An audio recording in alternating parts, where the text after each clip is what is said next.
The Broncos may have dropped a massive hint about their new uniforms coming out, and why is the NFL scheduling games on Wednesday?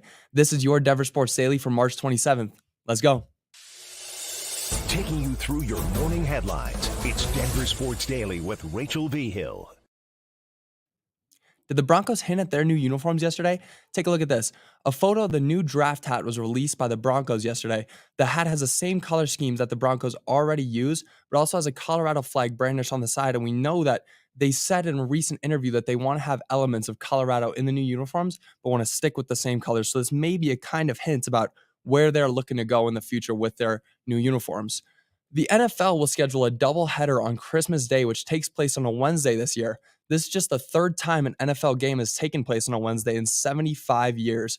Commissioner Roger Goodell stated, "It will not be a regular thing. It will be when a Christmas falls on a Wednesday kind of thing." I don't like this. I don't like this at all. I think that football is a Thanksgiving holiday and Christmas an NBA holiday. So don't move out of the way and schedule games on a Wednesday just because they fall on Christmas. I'm not a fan of it, Roger Goodell, and I don't like it. So I'm going to protest that. It is a Nuggets game day today. The Nuggets will take on the Phoenix Suns tonight at 8 p.m. at Ball Arena. The injury report for tonight lists some of the key players for Denver may be out. Aaron Gordon is out with questionable with a right plantar fascia strain. Jamal Murray is out with a right knee inflammation. Jokic is probable with low back pain, and MPJ is out with an illness. Zeke Naji is out as well with abductor tendonitis. Michael Porter Jr. introduced his Instagram to Grape. That's his new dog. If you want to take a look at those pictures, super cute. He looks great just playing around with his new dog. The Avalanche lost to the Montreal Canadiens last night 2-1. This was a crushing blow. I don't feel like we should have lost this game. The Canadiens are not as good of a team as us, and we could have gotten first place in the conference if we had won that game. Nathan McKinnon, though, extended his home point streak to 35 straight goals. That's only 5 goals behind Wayne Gretzky. He could break that very soon, and I'm hoping he breaks it before the end of the season. ESPN released MLB's rankings came out yesterday, and the Rockies were ranked 29th out of the 30 teams in the league.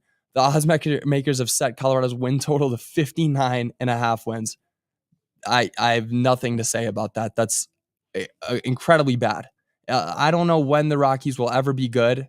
If they will, they may always just be cursed to be that team. But 59.5 total wins, that means they're still losing 100 games. The Rockies, man, it's impossible to like them sometimes. There were 4.9 million viewers for West Virginia versus Iowa's women's hoops games on ESPN.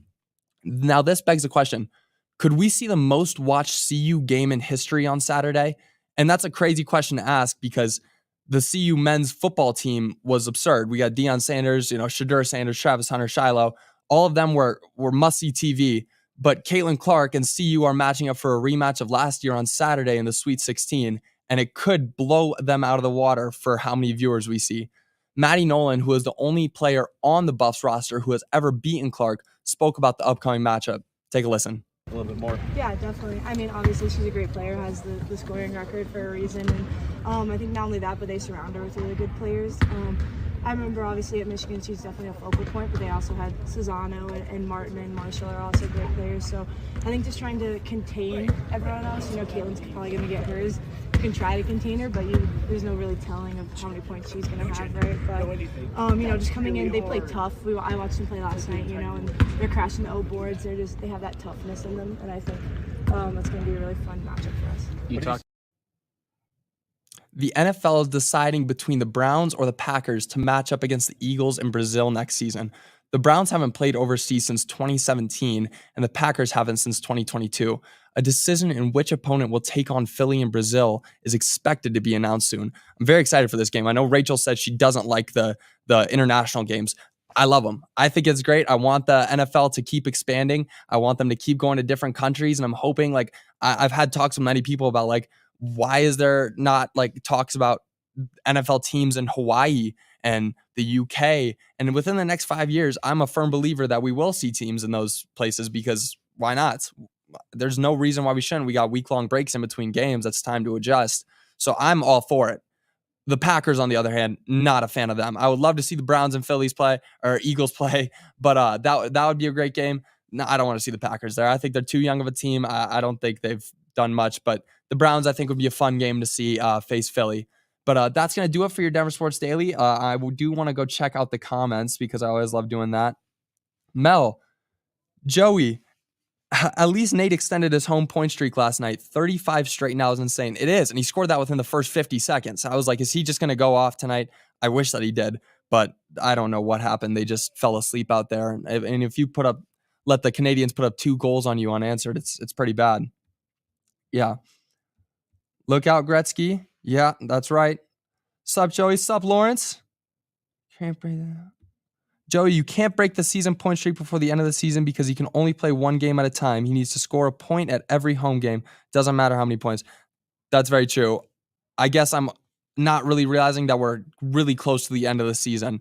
It's going so fast, and we only have like a month left until the end of the season. It's coming. I'm excited for playoffs, so we'll see. Elite ball knowledge. I love this. Elite ball knowledge. Thank you. I like to think so. All right, that's going to do it for your Denver Sports Daily. As always, tune in. I do want to let you guys know I am Joey. I'm the producer for this show. I produce this show, Coffee Break, and Orange and Blue today. Rachel will be back tomorrow. She just had to step out for today, so this isn't going to be something that you'll see too often, but if I ever step in, I'd love to hang out with you guys, so I'm glad you let me do this. But yeah, that should be all it, but otherwise, I've got nothing else. I'll let you guys get back to work. Bye.